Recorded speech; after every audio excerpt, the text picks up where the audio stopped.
शुरू करते हैं बच्चे। नेक्स्ट चैप्टर बच्चे हमारे पास हम शुरू कर देते हैं और हमारे पास नेक्स्ट चैप्टर है बच्चे ग्रेविटेशन।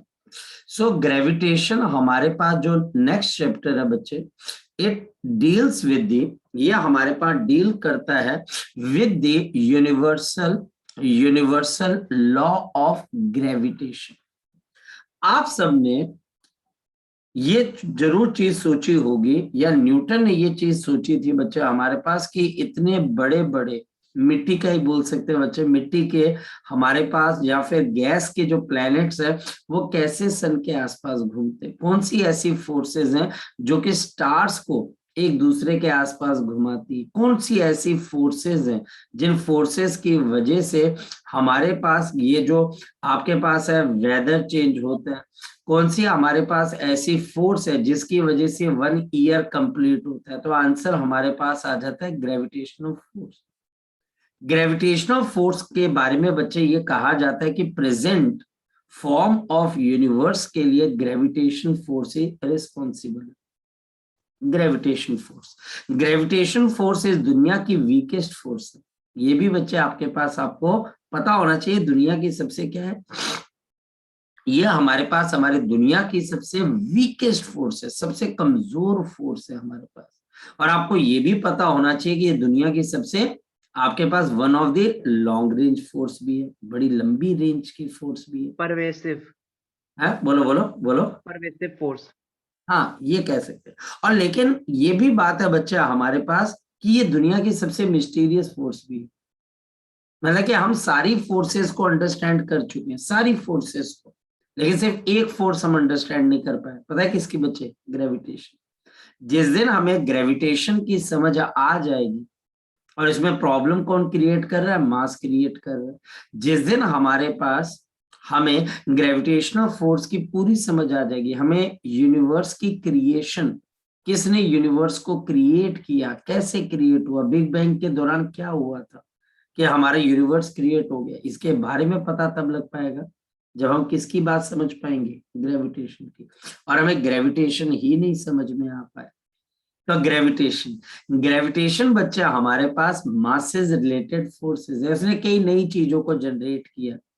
ग्रेविटेशन से बच्चा हमें पता लगा कि हमारे पास किस तरीके से हम यहाँ से मार्स तक पहुंच सकते हैं, या यहाँ से हम मून तक पहुंच सकते हैं, कैसे हम यहाँ से सैटेलाइट्स को लॉन्च कर सकते हैं बच्चा हमारे पास, या फिर हमें ये प्रेजेंट फॉर्म ऑफ यूनिवर्स, सबसे इंपॉर्टेंट है प्रेजेंट फॉर्म ऑफ यूनिवर्स के बारे में हमें ग्रेविटेशन से समझ। तो ग्रेविटेशन बच्चा हमारे पास क्या आ जाती है? Gravitation is the interaction between the masses. ये बच्चा हमारे पास इंटरेक्शन बिटवीन द मासेस है, interaction between the masses. This is the interaction between the masses which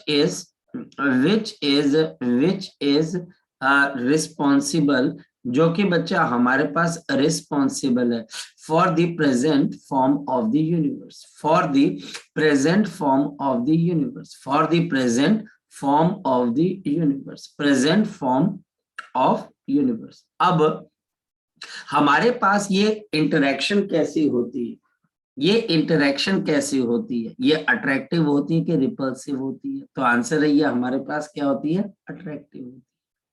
gravitational force कभी भी नेगेटिव हमको नहीं मिलती, यानी एंटी ग्रेविटेशनल फोर्स हमने कभी देखी नहीं। लेकिन एक बात है जो आपको मुझे यहाँ पर पूछनी चाहिए बच्चे, और वो ये पूछनी चाहिए कि सर अगर हमारे पास ग्रेविटेशनल फोर्स एक अट्रैक्टिव फोर्स की कैटेगरी के अंदर आती है और हर चीज दूसरे को अट्रैक्ट कर रही है, तो हमारा यूनिवर्स कोलैप्स क्यों नहीं कर जाता? क्या लगता है आपको? हमारा यूनिवर्स कोलैप्स क्यों नहीं कर जाता? क्या लगता है आपको? आपको क्या लगता है कि हमारा यूनिवर्स कोलैप्स करना चाहिए कि नहीं करना चाहिए अगर ग्रेविटेशनल फोर्स अट्रैक्टिव फोर्स है? ये आपको पता है, और ये आपको पता भी है, और ये आपको बताया भी गया है कि ग्रेविटेशनल फोर्स एक अट्रैक्टिव फोर्स है। हमारा सन और अर्थ एक दूसरे को अट्रैक्ट करते हैं। तो बताओ बच्चा हमारे पास ऐसा क्यों नहीं है कि हमारी जो अर्थ है वो बच्चे हमारे पास जाकर सन के अंदर गिर जाती है, या हमारा यूनिवर्स कोलैप्स क्यों नहीं हो जाता है? ये यूनिवर्स हमारा एक्सपैंड कर रहा है या फिर बच्चे कॉन्ट्रैक्ट कर रहा है? क्या कर रहा है हमारा यूनिवर्स? हमारा यूनिवर्स एक्सपैंड कर रहा है कि कॉन्ट्रैक्ट कर रहा है जगजोत? हमारा जो यूनिवर्स है, आपने सुना होगा कि हमारा यूनिवर्स बिग बैंग के बाद क्या कर रहा है बच्चे? एक्सपैंड कर रहा है, फैल रहा है, या कॉन्ट्रैक्ट या सिकुड़ रहा है? हमारा यूनिवर्स एक्सपैंड कर रहा है। अब प्रॉब्लम यही है बच्चे, क्या आपको यहाँ पर ये क्वेश्चन मुझे पूछना चाहिए या ये बोलना चाहिए कि सर अगर ग्रेविटेशनल फोर्स है कहाँ पर हमारे पास, मान लो कि ग्रेविटेशनल फोर्स है हमारे पास, तो ग्रेविटेशनल फोर्स तो अट्रैक्ट करवा रही है, लेकिन हमारा जो यूनिवर्स है वो एक्सपैंड कर रहा है। How this can be possible? और इसके लिए कौन कौन से फैक्टर रिस्पॉन्सिबल है? इसी को जानने के लिए तो बच्चे लोग साइंटिस्ट बनते हैं, या इसी को पहचानने के लिए लोग बच्चे रिसर्च के अंदर जाते हैं। There is a known as to be the concept of the dark matter, dark energy, जो कि कहा जाता है कि यूनिवर्स के अंदर है। और हम जो देखते हैं, अब मैं आपको एक बड़ी अच्छी बात बताने वाला हूं, जो हम देखते हैं वो पूरी यूनिवर्स का 1% है। जो हम देखते हैं, जो हमको स्टार्स वगैरह नजर आते हैं, वो हमारे पास 1% के आसपास है, जो हम मैटर हम देखते हैं। और बाकी बच्चे हमारे पास डार्क मैटर है, डार्क एनर्जी है, और ये डार्क मैटर और dark energy he may be responsible है बच्चे हमारे पास हमारे यूनिवर्स के एक्सपेरिमेंट में भी। देखो मैं यहाँ पर कंफर्म नहीं कहता हूँ, हो सकता है कल को ये थ्योरी बदल कर कुछ और नई चीज आ जाए। मैं आपके दिमाग में एक पिन पॉइंट करना चाहता हूं कि ग्रेविटेशन एक ऐसी फील्ड है जिसके अंदर मैक्सिमम काम पेंडिंग है। मैक्सिमम लोग ग्रेविटेशन के ऊपर काम कर रहे हैं। स्टीफन हॉकिंग्स, आइंस्टीन, जितने लीडिंग साइंटिस्ट थे बच्चे, उन्होंने ग्रेविटेशन पे, न्यूटन से अगर हम शुरू करें तो वहां से बच्चे इन्होंने काम करना शुरू किया था, लेकिन प्रॉपर पूरी समझ ग्रेविटेशन की अभी तक विकसित नहीं हो पाई है। अभी तक हम उस चीज को डेवलप नहीं कर पाए कि ग्रेविटेशन एग्जैक्टली है क्या। सिर्फ ये कि ये इंटरेक्शन बिटवीन द मासेस है which is responsible for the present form of the universe. This is the interaction.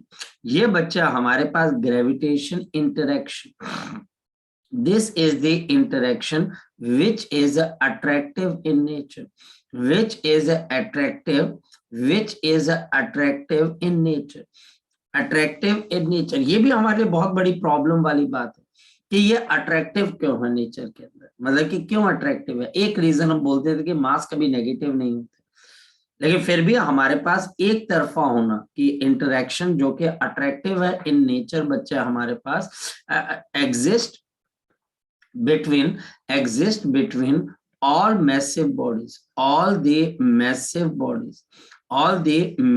bodies present in the universe, तो ये हमारे पास यहाँ पर ग्रेविटेशन की क्या आगे हमारे पास introduction.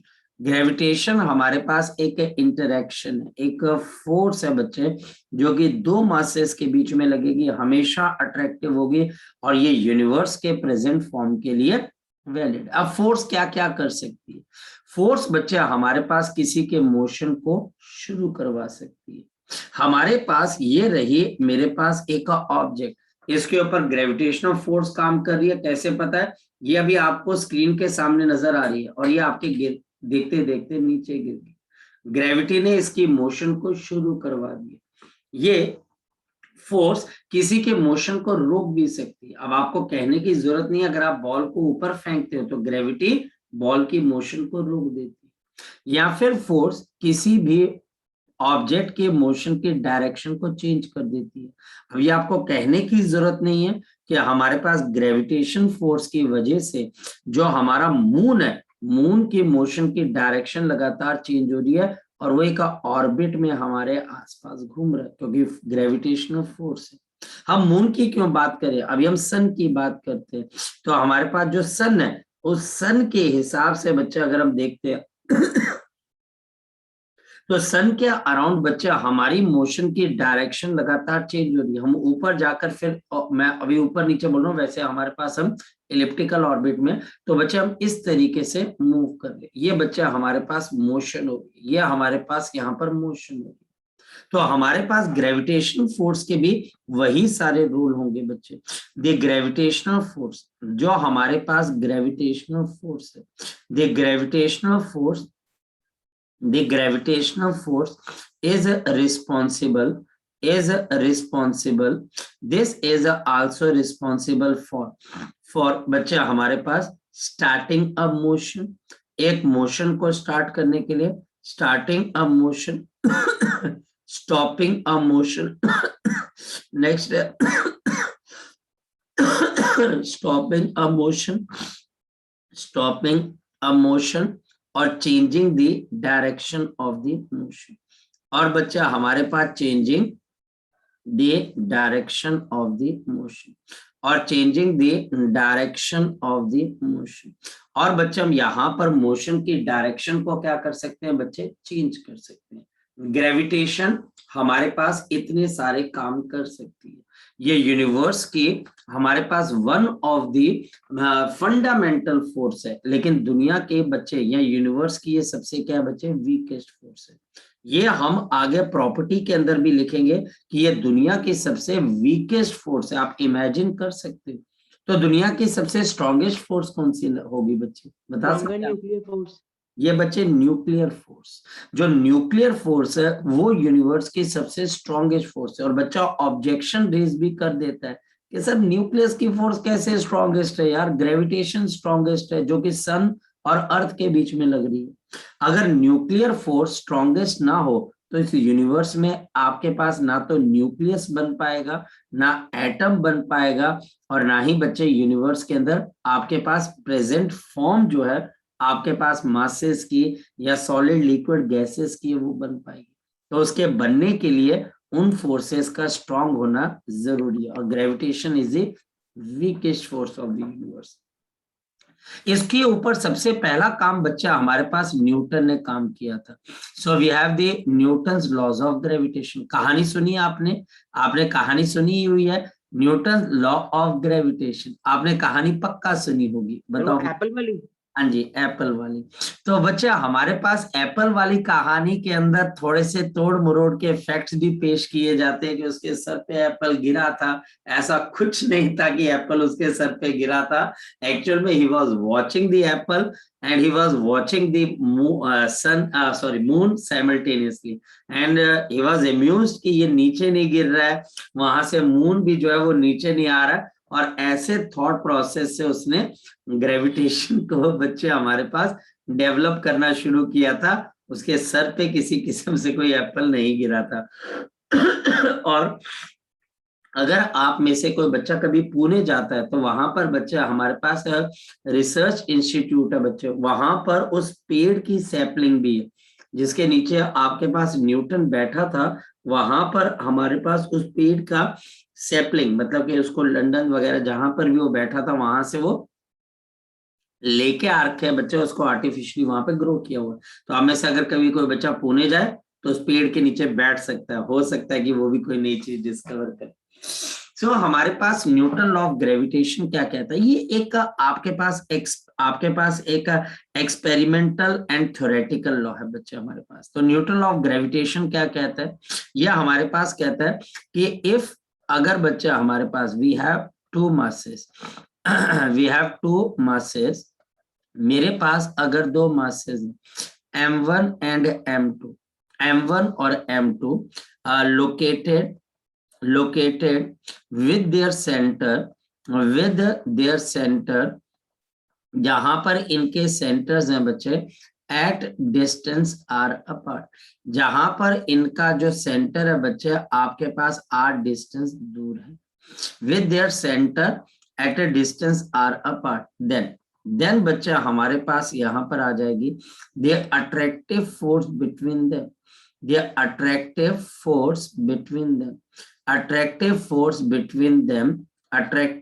between them is number 1। ये नंबर 1 है आपके पास directly proportional to we have directly proportional to product of the masses, directly proportional to product of the masses, product of the masses। और ये हमारे पास इसका मतलब F is proportional to M1 into M2।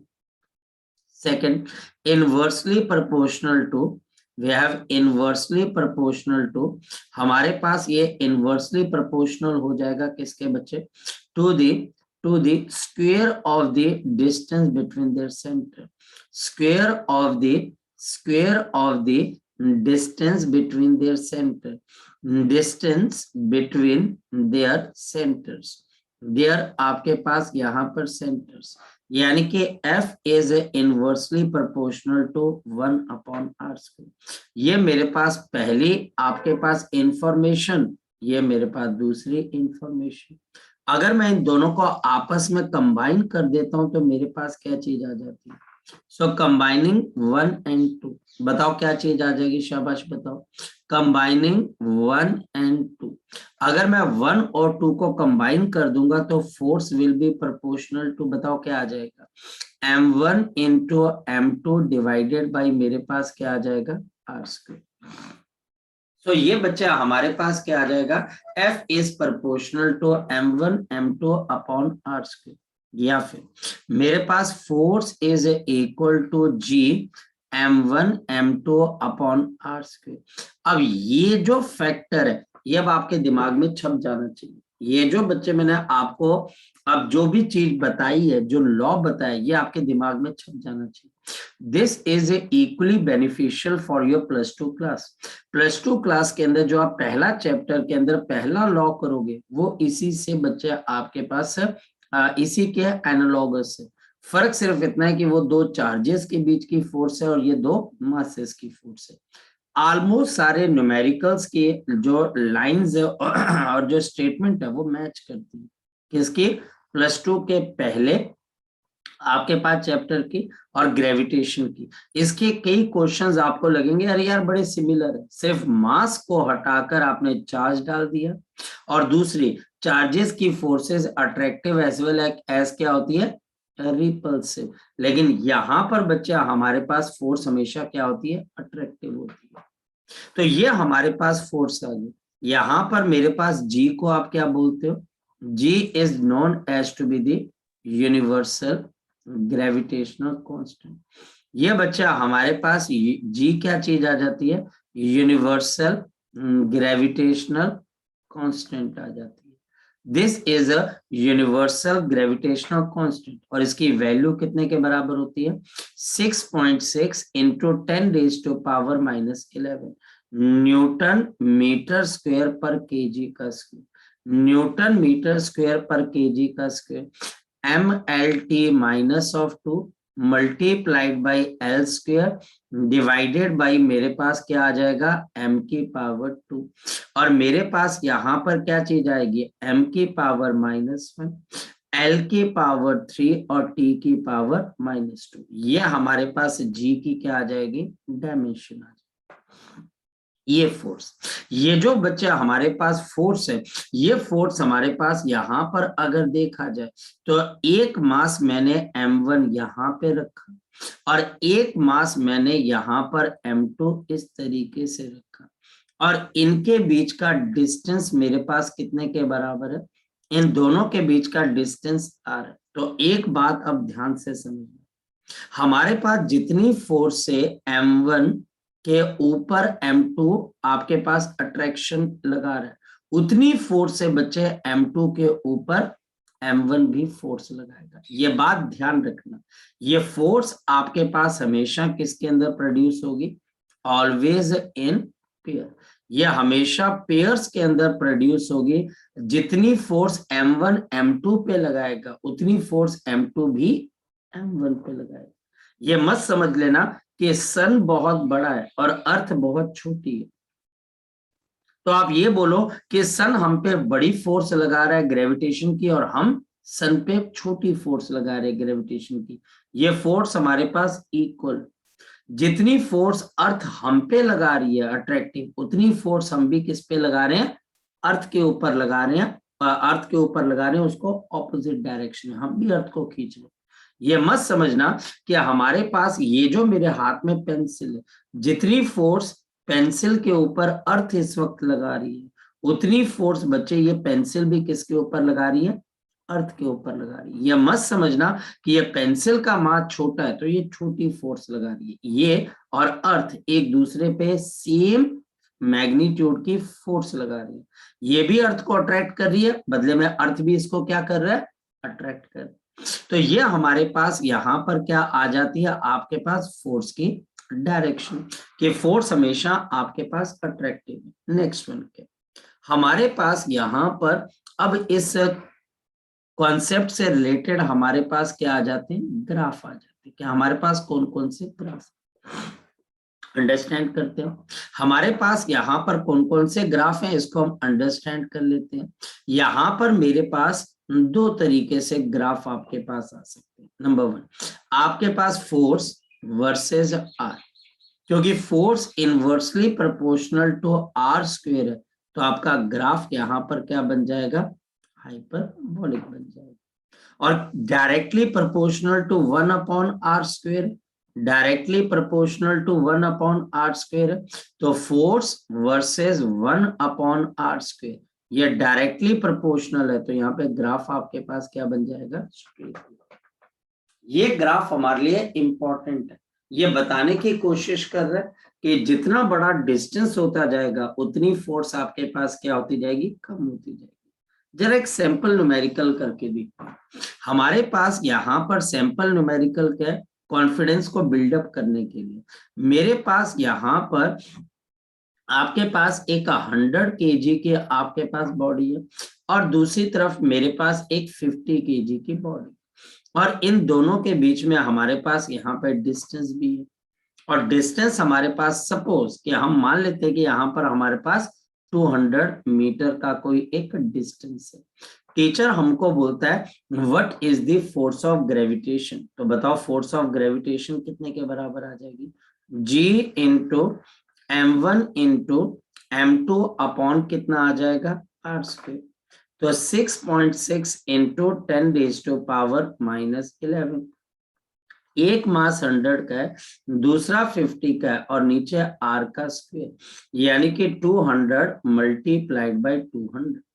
तो हमारे पास यहाँ पर ये 2 0 और ये कैंसिल, 1 0 से आपके पास 1 0 कैंसिल, ये 2 से कैंसिल होकर कितना आ जाएगा 3.3, और यहाँ पर हमारे पास ये कैंसिल होकर कितना आ जाएगा 4 को अगर हम यहाँ पर देखेंगे तो आपके पास यहाँ पर ये अप्रोक्सीमेटली आपके पास कितना आ जाएगा 0 पॉइंट, क्योंकि 832 होता है तो अप्रोक्सीमेटली 0.8 के आसपास ले लेते हैं। तो हमारे पास इसका आंसर 0.8 इंटू हमारे पास 10⁻⁻11 न्यूटन। अब देखो ये फोर्स बहुत बड़ी है कि बहुत छोटी है, आप जरा 10 की पावर पे ध्यान दीजिए, 10 की पावर कितनी है -11। ये फोर्स बच्चे हमारे पास है टू वीक टू डिटेक्ट, ये बहुत वीक फोर्स है बच्चे, जिसको शायद से हम डिटेक्ट ना कर पाए। क्योंकि कई बच्चे बोलते हैं कि सर अगर आपके पास भी मास है, सामने सामने कुर्सी के ऊपर भी मास है, तो ये दो मासेस एक दूसरे को अट्रैक्ट करते हैं। मैं बोलता हूँ मैं तो अट्रैक्ट कर रहा हूँ, लेकिन ये फोर्स इतनी वीक है कि आप इसको डिटेक्ट अगर करने जाओगे तो आपको बहुत बहुत प्रॉब्लम हो जाती है। इस वजह से हम यहाँ पर बोलते हैं कि भाई ये फोर्स हम डिटेक्ट नहीं कर पाएंगे। अब आगे चलते हैं, अब इसके ऊपर क्वेश्चन ऐसे ही आएंगे जी। देखिए कैसा क्वेश्चन आ जाएगा, क्वेश्चन हमारे पास यहाँ पर क्या आ जाएगा, what will happen to the force of gravitation, what will happen to the force of gravitation, आपके पास फोर्स ऑफ ग्रेविटेशन के साथ क्या हो, what will happen to the force of gravitation if, अगर बच्चा हमारे पास each mass is doubled, अगर हर एक मास को मैं डबल कर देता हूं बच्चे, and distance between them is halved, और distance between them और इनके बीच का जो डिस्टेंस है, distance between them is halved, और इनके बीच का जो डिस्टेंस है मैं एग्जैक्टली इसको क्या कर देता हूँ, हाफ कर देता हूँ। बताओ कैसे करोगे इस क्वेश्चन को। मेरे पास फोर्स ऑफ ग्रेविटेशन क्या होती है, G m1m2 अपॉन आर का स्क्वायर। अब बच्चा हमारे पास नई फोर्स निकालनी है जी। मास बच्चा हमारे पास m1 है, तो 2m1, यहाँ पर 2m2 and divided by r/2 का आपके पास होल स्क्वायर। तो बताओ हमारे पास 2 का स्क्वायर ऊपर 4, 4 इंटू 4 कितना हो जाएगा 16, तो 16 G m1m2 अपॉन आपके पास आर स्क्वायर। तो बताओ आपकी फोर्स क्या हो जाएगी, यह हमारे पास 16 टाइम इंक्रीज हो जाएगी। यह हमारे पास जो फोर्स है यह हमारे पास 16 टाइम आपके पास इंक्रीज हो जाएगी। यह हमारे पास हमसे 16 टाइम्स क्या हो जाएगी बच्चे, इंक्रीज हो जाएगी। तो ये फोर्स ऑफ ग्रेविटेशन के न्यूमेरिकल्स हैं। आई डोंट थिंक सो बच्चे, और फोर्स की डायरेक्शन क्योंकि ये वेक्टर क्वांटिटी है वो हमें पता होनी चाहिए, क्योंकि आगे के क्वेश्चन इस बात पे आपके पास लाई करेंगे, इस बात के ऊपर रिलाई करेंगे बच्चे हमारे पास कि भाई हमको ये वेक्टर लॉ ऑफ एडिशन आता है कि नहीं आता। अभी थोड़ी देर के अंदर बच्चे हम उसको भी देख लेंगे, पर पहले बताओ यहां पर आपको ये law G m1m2 upon r square, इसका ग्राफ, इससे रिलेटेड बच्चे कोई भी प्रॉब्लम है तो वो आप मेरे साथ डिस्कस कर सकते है। कोई प्रॉब्लम बच्चे जगजोत है बच्चे? मेरे को नहीं लगता कि अब आपको कोई प्रॉब्लम होगी, क्योंकि ये चैप्टर अब आप बहुत मुश्किल टाइम देख के आए, तो अब बच्चे को लगता है कि नहीं सर ये चैप्टर इजी है, अब बड़ा मुश्किल टाइम हमने देख लिया, अब ये हमें थोड़ा सा इजी लगेगा। चलिए सो हमारे पास यहाँ पर नेक्स्ट पॉइंट क्या निकल कर आता है, नेक्स्ट पॉइंट हमारे पास यहाँ पर क्वेश्चन के फॉर्म के अंदर देखते हैं। अब ये one of the important question, या हमारे पास one of the important most, the mass capital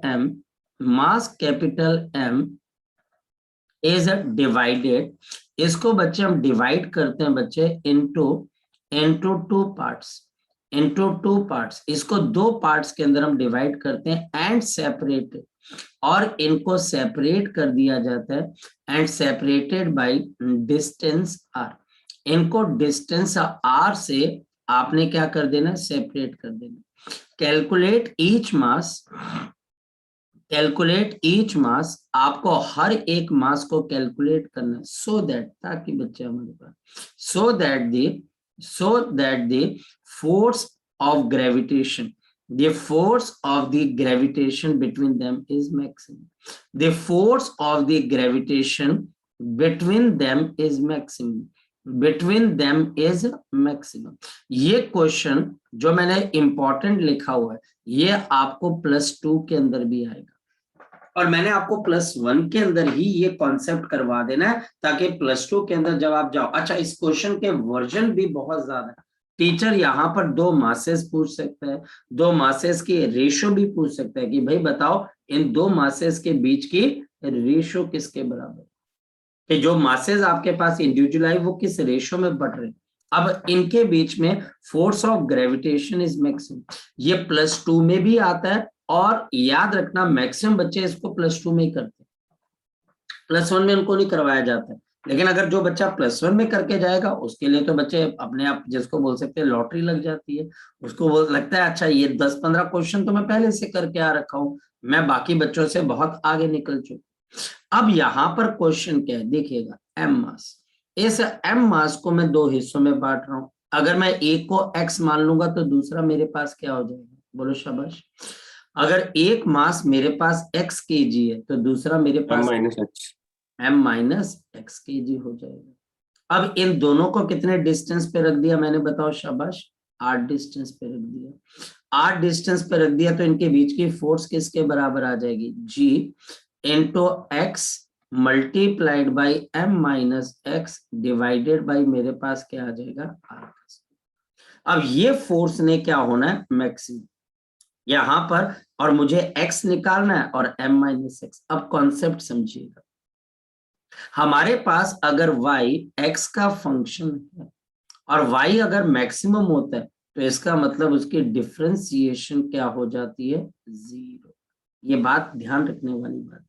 इसको हम कौन सी थ्योरम बोलते हैं, मैक्सिमा, और आपके पास यहाँ पर मिनिमा थ्योरम।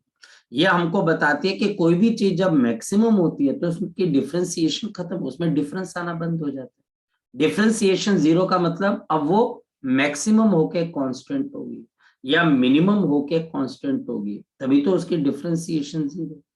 अगर ये फोर्स हमारे पास मैक्सिमम है एक्स की किसी एक वैल्यू के लिए, तो इसका मतलब हमारे पास क्या होना चाहिए, df अपॉन dx, यानी कि अब ये कांस्टेंट और मैक्सिमम हो चुके हैं, तो ये डिफरेंशिएशन होके क्या हो जानी चाहिए, जीरो। चलो भाई इसकी डिफरेंशिएशन कर देते हैं। देयरफॉर अब देखो कैसे करोगे, g कांस्टेंट है, r स्क्वायर कांस्टेंट है, and d by dx of mx minus x square. अब मैं देखता हूं कि mx minus of x square is equal to zero. अब यहां पर g बाई आर स्क्वेयर तो जीरो के साथ जाकर खत्म हो जाएगा। अब बताओ डिफरेंशिएशन, m कांस्टेंट है, dx by dx minus of d by dx of x का स्क्वेयर, और इसको इक्वल टू क्या कर देना है, जीरो कर देना है। जल्दी बता दो अब इसकी डिफरेंशिएशन क्या आ जाएगी। तो m इंटू मेरे पास 1 minus of 2x is equal to zero. Therefore बच्चे बताओ x इज इक्वल टू किसके बराबर आ जाएगा, m बाई टू, और m माइनस एक्स भी किसके बराबर आ जाएगा, m बाई टू। यानी क्या हमारे पास इस मास को आपको इक्वली कितने हिस्सों में डिवाइड करना पड़ेगा, दो हिस्सों में डिवाइड करना पड़ेगा, m by two, m by two.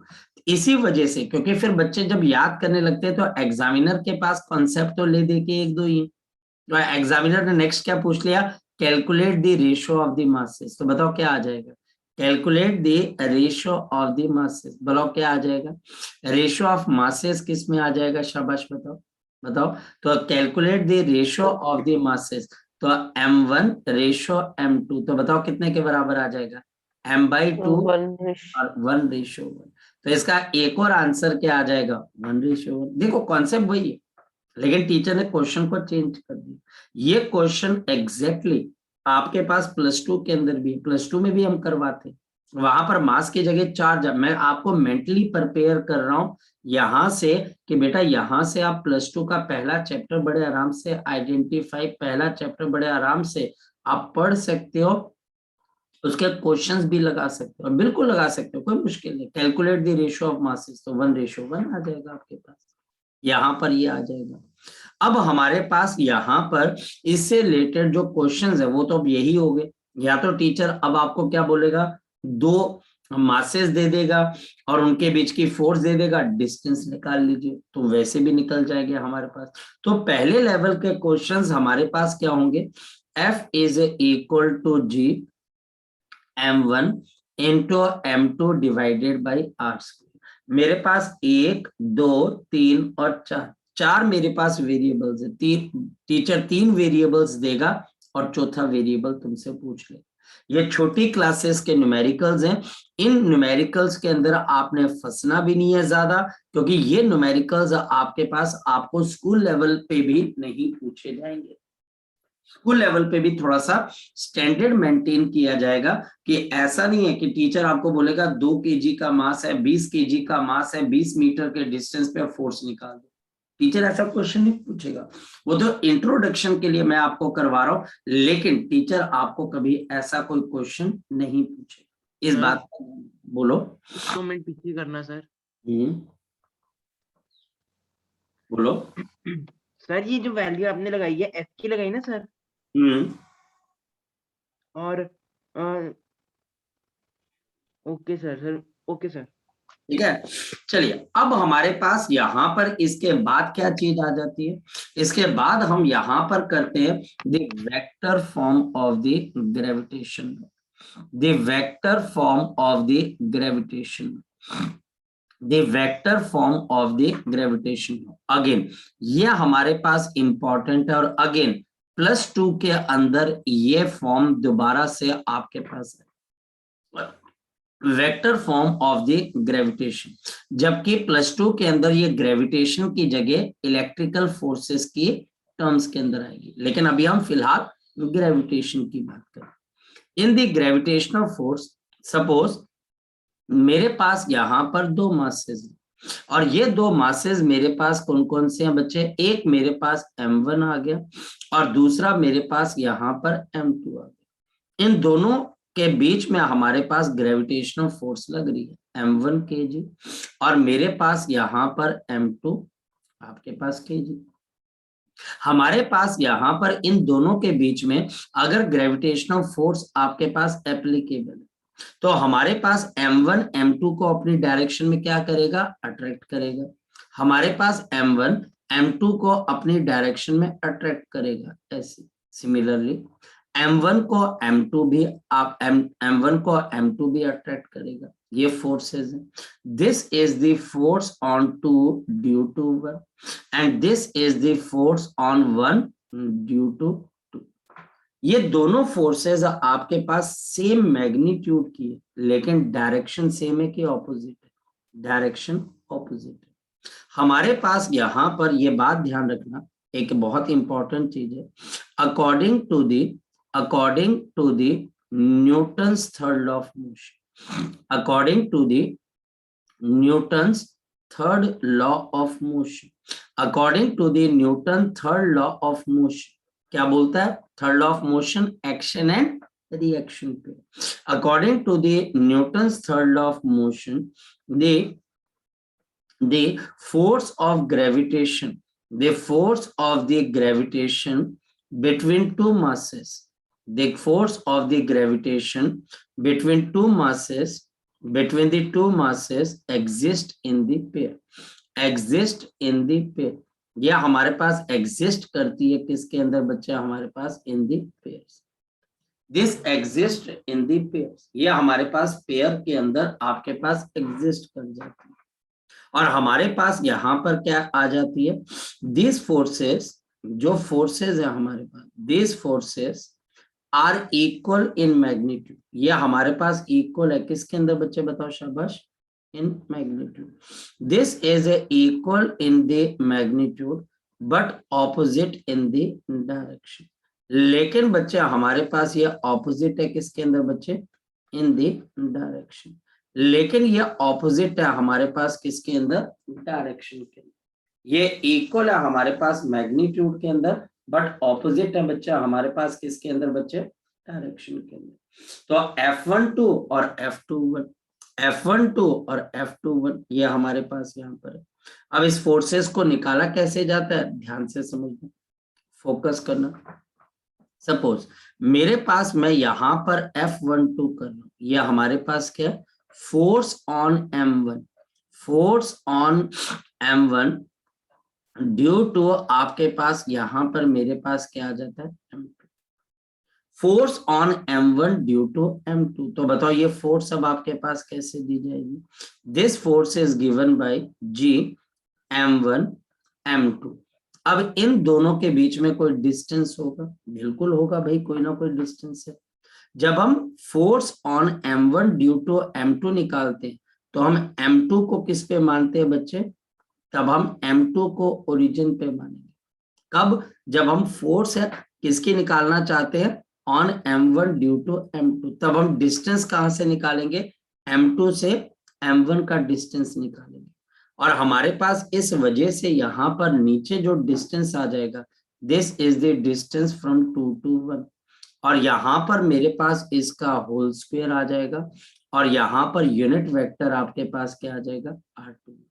Unit vector क्यों, क्योंकि ये हमें फोर्स की डायरेक्शन देगा। And this will be equal to g m1 m2, और ये हमारे पास यूनिट वेक्टर क्या होता है, अब vector divide by its own magnitude. यहाँ पर बच्चे की वेक्टर की समझ बड़े काम आती है कि नीचे अब होल क्यूब क्यों है। ये होल क्यूब इसलिए आया क्योंकि हमारे पास अ यूनिट वेक्टर क्या होता है बताओ शाबाश, और vector divide by its own magnitude. इस वजह से मैंने इस यूनिट वेक्टर को क्या कर दिया, वेक्टर डिवाइडेड बाय r21 का होल क्यूब। ये हमारे पास F12, यह हमारे पास F12। इसी तरीके से ये अब आपको याद भी करना पड़ेगा, इसी वजह से F21 हमारे पास क्या आ जाएगा, द फोर्स ऑन आपके पास m2 ड्यू टू मेरे पास m1। अब यहाँ पर क्या है, अब जब मैं ये फोर्स निकालने जाऊंगा तो फिर मैं किसको ओरिजिन पे मानूंगा, फिर मैं M1, क्योंकि M1 फोर्स लगा रहा है M2 पे, तो फिर मैं ओरिजिन पे किसको बिठा लूंगा, M1 को बिठा लूंगा। यहां पर हमारे पास आ जाएगा, और यहां पर therefore this F21 will be equal to किसके बराबर आ जाएगा, G M1 M2। और मैं डायरेक्ट लिख सकता हूं कि यहाँ पर R1 क्योंकि मैं 1 से 2 तक का डिस्टेंस निकाल रहा हूं, और नीचे होल क्यूब आ जाएगा और यहाँ पर मेरे पास कितना आ जाएगा, R12 के आपके पास यहाँ पर वेक्टर फॉर्म आ जाएगा। तो यहाँ पर R12 की क्या आ जाएगी, वेक्टर फॉर्म। अब देखो वेक्टर के हिसाब से फोकस करते रहना। अब वेक्टर के हिसाब से R21 किसके ऑपोजिट है मेरे पास, बताओ, R12 के। ऐसा क्यों, सोच के बताओ, ऐसा क्यों, ऐसा मैंने नेगेटिव साइन क्यों लिखा, मैंने नेगेटिव साइन इसलिए लिखा क्योंकि जब आप M2 को देखते हो और M1 से डिस्टेंस मेजर कर रहे हो, आप जब M1 का डिस्टेंस M2 से मेजर करो, ये डिस्टेंस तो सेम आता है लेकिन डायरेक्शन आपके पास सेम आती है नहीं, डायरेक्शन हमारे पास यहाँ पर क्या आती है, ऑपोजिट आती है। इस वजह से वेक्टर फॉर्म के अंदर यहाँ पर नेगेटिव साइन आ गया। लेकिन इन दोनों का मैग्नीट्यूड सेम है कि डिफरेंट है, इन दोनों का मैग्नीट्यूड हमारे पास यहाँ पर बिल्कुल सेम है। डिस्टेंस सेम है लेकिन मैग्नीट्यूड सेम है लेकिन डायरेक्शन डिफरेंट है। जैसे अगर यहां से कोई बच्चा मुकेरिया की तरफ को जाता है, मुकेरिया से पठानकोट आता है, तो यहाँ पर डिस्टेंस तो सेम होगा लेकिन क्या डायरेक्शन सेम होगी, नहीं, डायरेक्शन डिफरेंट होगी, सेम वही चीज। अब हमने करना क्या है, ध्यान से देखना। अगर मान लिया जाए कि मैं यहाँ पर फर्स्ट इक्वेशन है और ये मेरे पास यहाँ पर सेकंड इक्वेशन, ये मेरे पास यहाँ पर थर्ड है और मेरे पास यहाँ पर ये फोर्थ आ गया। मैं क्या करता हूँ, थर्ड और फोर्थ को 1 में डाल देता हूँ, थर्ड और फोर्थ को मैं 1 में डाल देता हूँ। पुट, यहाँ पर हम डाल देते हैं put third and fourth, third and fourth, third और फोर्थ को मैं 1 के अंदर डाल देता हूँ। तो देखिए क्या रिजल्ट आ जाएगा, मेरे पास 1 क्या चीज है, GM1 M2 R21। अब R21 की जगह क्या डाल दूंगा मैं, -R12। तो मेरे पास क्या आ जाएगा, F, आपके पास यहाँ पर 12, मेरे पास F12 is equal to GM1 M2 और यहाँ पर मेरे पास -R12 आ जाएगा। और नीचे मेरे पास यहाँ पर R12 का, क्योंकि मैग्नीट्यूड है तो आपके पास होल क्यूब आ जाएगा। और अगर हम ध्यान से देखें, यहाँ पर नेगेटिव साइन कॉमन निकाल लें तो GM1 M2 इंटू R12 ये हमारे पास आ जाएगा और R12 के मैग्नीट्यूड का आपके पास होल क्यूब आ जाएगा। अगर हम ध्यान से देखें बच्चे, तो हमारे पास ये जो सेकंड ऑप्शन है, जो सेकंड आपके पास यहाँ पर इक्वेशन है और ये जो आपके पास इक्वेशन डेवलप आ गई, ये तो सेम है। देयरफॉर अब बताओ लास्ट स्टेप में मेरे पास क्या आ जाएगा, F12 आपके पास किसके बराबर है, -F2।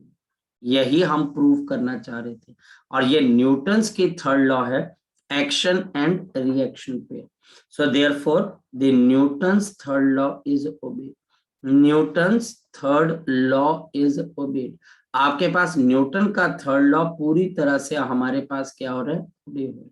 ये स्कूल के अंदर अगर टीचर इसका प्रूफ पूछता है तो ये हमारे पास 3 मार्क्स का आएगा। ये 3 मार्क्स का स्कूल के अंदर टीचर प्रूफ करेगा। एक तो या तो वो डायरेक्ट बोलेगा कि वेक्टर फॉर्म बता दो, अगर वो डायरेक्ट वेक्टर फॉर्म नहीं बोलेगा तो वो क्या बोलेगा कि प्रूव करो कि Newton third law of action and reaction is obeyed by the force of gravitation. तो आप बड़े आराम से निकाल सकते हो और ये बिल्कुल सही चीज है। यानी कि ये हम प्रूव क्या करना चाह रहे हैं कि जितनी फोर्स सन हम हमारी अर्थ पे लगा रहा है, हम भी बच्चे उतनी फोर्स किस पे लगा रहे हैं, बच्चे सन पे लगा रहे हैं। तो ये पॉइंट हमारे पास यहाँ पर क्लियर होना चाहिए। नेक्स्ट वन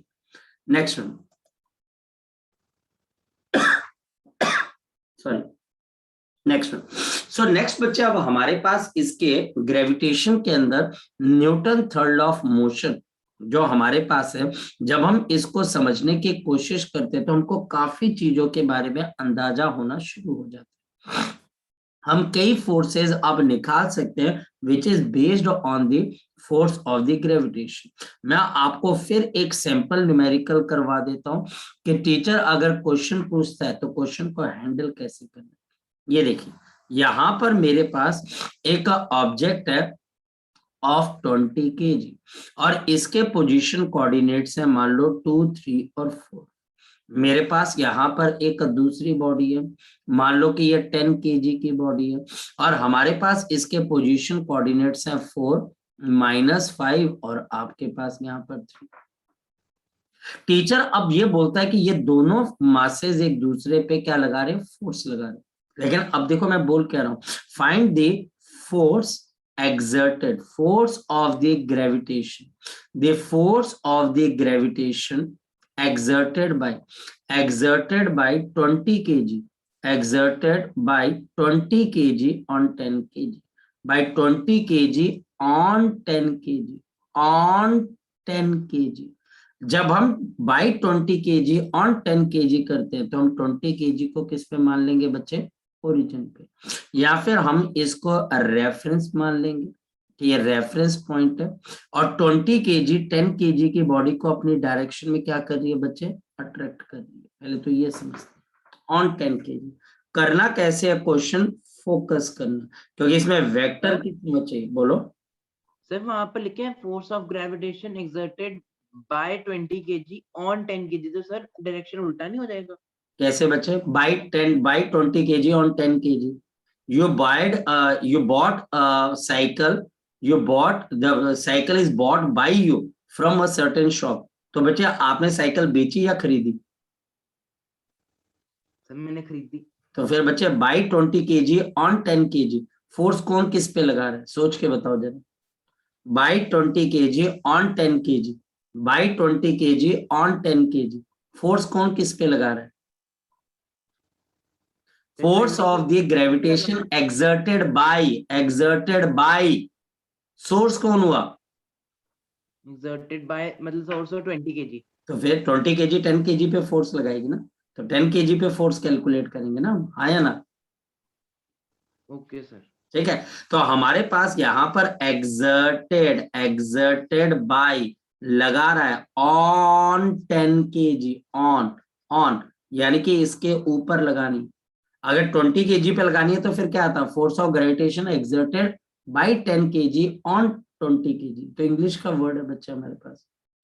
तो हमारे पास ये फोर्स, अब देखिए ग्रेविटेशन फॉर्म में क्या आएगी जी, मासेस को मल्टीप्लाई कर देते हैं 20 इंटू 10। अब ध्यान से देखना बच्चे, रेफरेंस 20 kg, इस वजह से फोकस करना 4 - 2 आपके पास आई है, plus of -5 -3 J cap, plus of 3 minus of 4 आपके पास क्या आ जाएगा, K cap, and this whole is divided by under root of, देखते चलना बच्चे, क्योंकि नीचे मैग्नीट्यूड का हमारे पास क्या बच्चे, होल क्यूब है, तो पहले मैग्नीट्यूड निकालना पड़ेगा, 4 - 2 का होल स्क्वायर प्लस ऑफ -3 5 - 3 का होल स्क्वायर प्लस 3 - 4 का होल स्क्वायर, और क्योंकि इस मैग्नीट्यूड का होल क्यूब है तो यहाँ पर क्यूब आ जाएगा।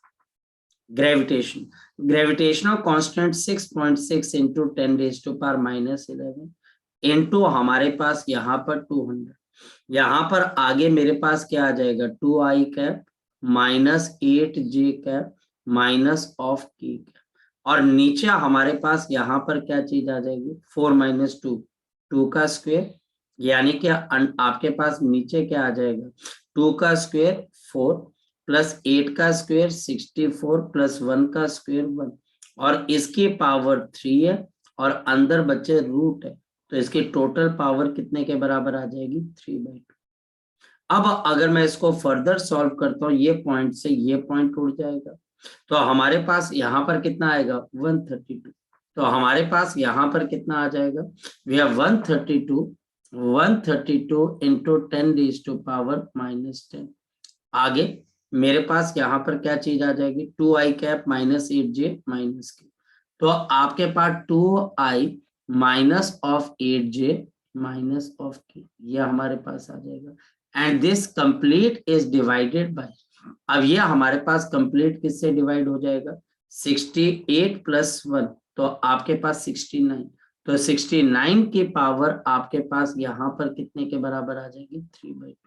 इतने न्यूटन के हमारे पास इसके ऊपर क्या लग रही है, फोर्स। हालांकि स्कूल लेवल के ऊपर ये क्वेश्चन आए या ना, पर मैं आपको बता रहा हूं कि ये चीज आपको आनी चाहिए फॉर बेटर +2, यानी कि +2 के अंदर अगर आप बेटर करना चाहते हो तो यहां से सीख के चलो। ये नहीं है, मैक्सिमम केसेस के अंदर ऐसा बता दिया जाता है, अरे यार +2 में कर लेंगे, अरे +2 में नहीं करना, यहीं पर खत्म कर देना इसको हमने, यहीं पर हमने इन चीजों को अंडरस्टैंड कर लेना, खत्म कर देना कि +2 के अंदर जब हम जाए तो हम कंफर्टेबली जाएं कि हाँ ठीक है यार, हमको पता होना चाहिए कि force of gravitation vector form के अंदर इस तरीके से निकलती है, और ये हमको अब आनी चाहिए। इसके ऊपर अगर कोई क्वेश्चन आता है तो हमको हैंडल करना आना चाहिए। अब तरीका यही है कि जो भी नोट्स आपको मिलते हैं उन नोट्स को बच्चे साथ के साथ, बिल्कुल साथ के साथ आपने क्या करना स्टार्ट कर देना बच्चे, हमने यहाँ पर बच्चे काम करना शुरू कर देना, साथ के साथ लिख दो एक बार, आपको अपने आप अंदाजा, अगर मैंने आपको 20 to 10 kg निकाली है तो आप 10 to 20 kg निकाल कर मुझे बताएं कि सर आंसर सही आ रहा है या गलत आ रहा है। नेक्स्ट वन बच्चा हमारे पास यहाँ पर क्या चीज आ जाती है, नेक्स्ट हमारे पास यहाँ पर अब आपके पास आ जाता है the principle of the superposition, the principle of the superposition of gravitational force, the principle of the superposition of the gravitational force, the principle of the superposition of the gravitational force. ये क्या कहते हैं, ये vector form के ऊपर ही based है हमारे पास, and according to this law, इस लॉ के अकॉर्डिंग, इस प्रिंसिपल के अकॉर्डिंग हमारे पास यहाँ पर क्या आ जाता है, इफ अगर मेरे पास there are n number of there are n number of the masses, there are n number of the masses m1, m2, m3 and so on up to mn are present in this system। ये बच्चा हमारे पास present है बच्चे किसके अंदर, in a system, these are present in this system and the mass m naught, और एक मास m naught is located at distance r1, at the distance r1 from m1, from the m1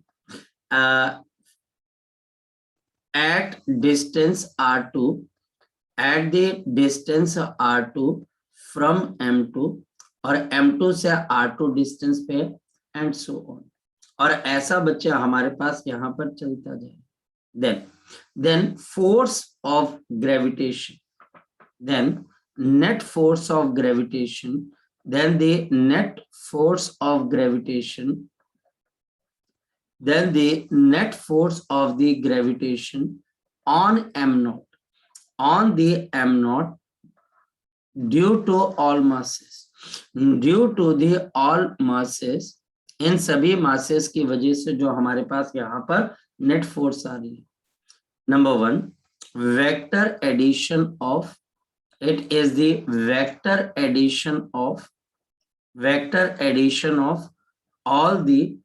all the forces acting on m naught, acting on m naught, और m नॉट पे बच्चे कौन कौन force लगा रहा है, ड्यू टू आपके पास m1, आपके पास m2, m3 and so on. Number 2 दे आपके पास नेक्स्ट आ जाती है दे फोर्स बिटवीन टू मासेस, दे फोर्सेस बिटवीन टू मासेस, हमारे पास जो दो मासेस के बीच की फोर्स है, इज इंडिपेंडेंट ऑफ, ये बिल्कुल हमारे पास independent of the presence of third mass, independent of the presence of the, आपके पास यहाँ पर क्या आ जाएगा, थर्ड मास, यानी कि ये थर्ड मास से बिल्कुल हमारे पास इंडिपेंडेंट। कहने का मतलब समझने की कोशिश करें, हमारे पास ये रहा सन, ये रही अर्थ और बीच में आ जाता है मून। सन और अर्थ के बीच में जब मून आ जाता है तो हमारे पास ऐसा करने से सन और अर्थ के बीच की फोर्स के ऊपर कोई फर्क नहीं पड़ता। सन और अर्थ के बीच की फोर्स पे कोई फर्क नहीं पड़ता अगर मून सन और अर्थ के बीच में भी आ जाए, क्योंकि यहाँ पर जो फोर्सेस हैं वो मासेस के प्रोडक्ट और उनके बीच के डिस्टेंस पे डिपेंड करती है। अगर सन और अर्थ का मास सेम, उनके बीच का डिस्टेंस भी सेम है, तो बीच में जितने मर्जी मासेस आ जाए इन दोनों के बीच की फोर्स के ऊपर कोई फर्क नहीं पड़ेगा। पर क्या नेट फोर्स पे फर्क पड़ सकता है? हाँ देखिए, नेट फोर्स पे फर्क पड़ सकता है, लेकिन इंडिविजुअल फोर्सेस के ऊपर कोई फर्क नहीं पड़ता है। ये लॉ ऑफ सुपरपोजिशन। आप ये मत कहिएगा अरे सर मून बीच में आ गया तो अर्थ और सन के बीच की फोर्स कमजोर होगी, नहीं, या वो इंक्रीज होगी, ऐसा नहीं। उससे कोई फर्क नहीं पड़ता, चाहे मून है चाहे नहीं। अगर मून आ जाएगा तो भी फोर्स एफ है सन और अर्थ के बीच में, और अगर नहीं है तो भी फोर्स एफ है, क्योंकि ये force m1 m2 upon r square पे डिपेंड कर रही है। तीसरे मास का तो कोई लेना देना ही नहीं, चाहे वो है चाहे वो नहीं। और यही हमको प्रिंसिपल ऑफ सुपरपोजिशन भी कहना चाहते हैं। क्या कहना चाहता है, ध्यान से समझते हैं। मेरे पास यहां पर ये मास आ गया m0, ये मास आ गया m1, ये मास आ गया m2 और ये मास आ गया m3, और ये मास मेरे पास m1। ये m1 इस m0 से r1 डिस्टेंस पे है, हमारे पास m2 इस m0 से r2 डिस्टेंस पे है, m0 और m3 बच्चे हमारे पास यहाँ पर r3 डिस्टेंस पे है, और m0 और mn हमारे पास यहाँ पर कितने डिस्टेंस पे, rn डिस्टेंस पे। ये सभी मासेस मिलकर m0 के ऊपर फोर्स लगा रहे। कैसी फोर्स लगेगी मैं आपको बताता हूँ। हमारे पास यहाँ पर कैसी फोर्स लगेगी, देखें बच्चे, ये m0 को m1 अट्रैक्ट करेगा, ये भी अट्रैक्ट करेगा, आपके पास ये भी अट्रैक्ट, सभी मिलकर बच्चा हमारे पास इसको अपनी डायरेक्शन में अट्रैक्ट करना चाह रहे हैं। तो इस पे लगने वाली फोर्स कौन कौन सी? This is the force on 0 due to 1, this is the force on 0 due to 2, this is the force on m0 due to 3, and this is the force on mn due to b। ये forces, ये बच्चा हमारे पास यहाँ पर इनके बीच की force है। तो अब देखो नेट फोर्स कैसे लग जाएगी। तो हमारे पास यहाँ पर नेट फोर्स कैसे लग जाएगी, शाबाश बता दो। हमारे पास नेट फोर्स कितनी आ जाएगी, F01। नेक्स्ट बताओ बच्चे आपके पास क्या आ जाएगी, F02। नेक्स्ट फोर्स क्या आ जाएगी, F03, and so on plus of मेरे पास क्या आ जाएगा, F0। हमारे पास यहाँ पर जो नेट फोर्सेस हैं बच्चे वो इन सबका वेक्टर सम हो जाए। और अगर मान लिया जाए इस m0 और m1 के बीच में mn आ जाए, तो इससे m1 और m0 की फोर्स पे क्या फर्क पड़ेगा, कोई फर्क नहीं, नेट फोर्स पे फर्क पड़ जाएगा। लेकिन इंडिविजुअल फोर्सेस कभी भी दूसरे या तीसरे मास पे डिपेंड करती नहीं। अब बताओ पहली फोर्स को आप क्या लिखोगे, जी, वही m0 इंटू m1, और यहाँ पर बच्चे r10 का मैग्नीट्यूड और नीचे r10 के मैग्नीट्यूड का होल क्यूब। नेक्स्ट क्या आ जाएगा, जी m0 into m2 into r20 और नीचे बच्चे हमारे पास यहाँ पर r20 के मैग्नीट्यूड का whole cube, and so on करते करते करते बच्चे हमारे पास प्लस हो, जी m0 into mn into rn0 और नीचे मेरे पास rn0 के मैग्नीट्यूड का होल। लेकिन मैं फिर आपको जो पॉइंट बोल रहा हूं उसके ऊपर फोकस करना बच्चे, कि किसी भी दो मासेस के बीच में अगर कोई तीसरा मास आ जाता है, इससे नेट फोर्स बढ़ सकती है, कम हो सकती है, जो भी आप हो सकता है, नेट फोर्स पे फर्क पड़ेगा लेकिन इंडिविजुअल फोर्सेस पे कोई फर्क नहीं पड़ेगा। कहने का मतलब इस सिस्टम में मैं m1 और m0 को रखता हूं और बाकी सारे मासेस हटा देता हूं, तो इन दोनों के बीच की फोर्स आपके पास जी m0 m1 r10 का होल क्यूब ही होगा। और अगर मैं बहुत सारे मासेस लेके आ जाता हूं तो भी इन दोनों के बीच की फोर्स क्या होगी, सेम। जो फोर्सेस होती हैं बच्चे, इंडिविजुअल फोर्सेस जो होती हैं, वो कभी भी तीसरे या चौथे मास पे डिपेंड नहीं करती है। वो मासे चाहे प्रेजेंट है चाहे नहीं है, फोर्स उनके बीच में उतनी है। मान लिया जाए कि अभी अगर मान लेते हैं, अभी अगर मून गायब हो जाता है, मून चला जाता है, इससे बच्चे सन और अर्थ के बीच की ग्रेविटेशनल फोर्स पे क्या फर्क पड़ेगा? कोई फर्क नहीं पड़ेगा। और अगर वो आ जाता है तो क्या फर्क पड़ेगा? कोई फर्क। सन और अर्थ के बीच की बात हो रही है, इंडिविजुअल टोटल की बात, टोटल पे तो फर्क पड़ता है लेकिन इंडिविजुअल नहीं। और अगर अर्थ के पास 2 मून हो जाते, 10 मून हो जाते, तो 10 मून के बीच में आने से अर्थ और सन के बीच में क्या फोर्स पे फर्क पड़ता? कोई इंडिविजुअल फोर्स पे कोई फर्क नहीं पड़ता है। नेट फोर्स बढ़ सकती है, नेट फोर्स तो चेंज हो सकती है, लेकिन इंडिविजुअल फोर्सेस पे कोई फर्क नहीं पड़ता है। इस बात को ध्यान में रखें। चलिए, सो आज के लिए हम इतना ही करते हैं। अब आप इन चीजों को एक बारी बच्चे पढ़ लीजिएगा। सर जी बोलो, जी बोलो। सर हमारे स्कूल में ना एक्चुअली ग्रेविटेशन ना अभी अभी पता नहीं 22 और 21 को स्टार्ट हुआ है और हमारे टर्म 1 के पेपर में भी आ रहा है। हाँ जी, तो मैंने सर एक बच्चे से मैंने पूछा था कि क्या करवा रहे हैं, उन्होंने फोटो भेजी। सर आप मुझे बता दो कि व्हाट्सएप पे मतलब ये कौन सा चीज करा रहे हैं। चलो मुझे भेज दीजिएगा, मुझे भेज तो दीजिएगा, ठीक है। चलिए, ओके बच्चे, टेक केयर, बाय।